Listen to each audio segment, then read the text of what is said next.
అయితే ప్రియులారా, దేవుడు బిడ్డల్ని మీకు ఇచ్చాడంటే దేవుడు మిమ్మల్ని నమ్మి మీ చేతికి బిడ్డలను అప్పగించాడు. ఎందుకో తెలుసా? మీరు యథార్థంగా ఆయన సన్నిధిలో వారిని పెంచుతారని, ఆయన ఎదుట మీరు వారిని పెంచుతారని, ఆయన కొరకు మీరు వారిని పెంచుతారని దేవుడు మీకు బిడ్డల్ని ఇచ్చాడే. కానీ ప్రియులారా గమనించండి, ఏదో మీ నిందన అవమానాన్ని కొట్టేయడానికి కాదు ప్రియులారా, ఆయన కొరకు నమ్మకంగా మీ బిడ్డల్ని పెంచుతారని నమ్మి మీ చేతికి దేవుడు బిడ్డలను అప్పగించాడు. మీరు ఆ బిడ్డల్ని చాలా జాగ్రత్తతో, భయముతో, భక్తితో, జ్ఞానముతోటి మీ బిడ్డల్ని మీరు పెంచాలి. మీ బిడ్డలతో ప్రతి నిత్యము అనునిత్యము దేవుని గురించి మాట్లాడాలి. అయ్యో ప్రియులారా గమనించండి, యూదుల్లో ఒక ఆచారం ఉంటుంది. అదేంటో తెలుసా? వారు భోజనంకి కూర్చున్న ప్రతిసారి వారు ధర్మశాస్త్రం గురించి మాట్లాడతారు, తోరా గురించి మాట్లాడతారు. ప్రియులారా ఎందుకో తెలుసా?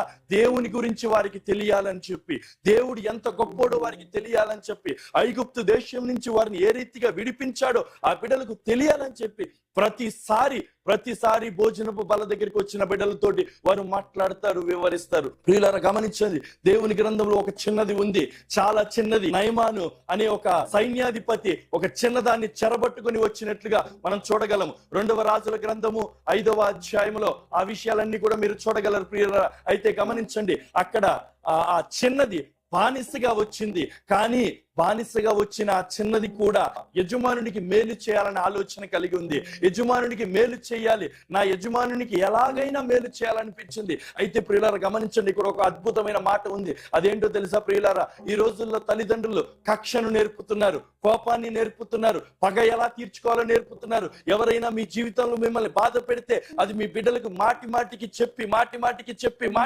చెప్పి వారిలో ద్వేషాన్ని నింపుతున్నారు.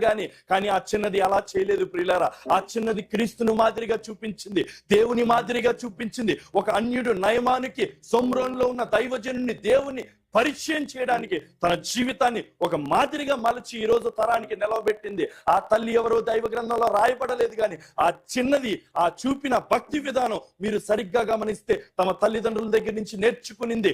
భక్తి ఎలాగా ప్రేమించినో ఎలా ప్రేమించాలి, దేశించిన వాడిని కూడా ఎలా ప్రేమించాలి, తనకు అపకారం చేసిన వాడికి కూడా ఉపకారం ఎలా చేయాలో నేర్పించి చూపించింది, ఒక మాదిరి చూపించింది. ఈ రోజు తరానికి, యువతరానికి ఒక చక్కని ఉదాహరణగా ఆ చిన్నది నిలబడి ఉంది ప్రియులారా.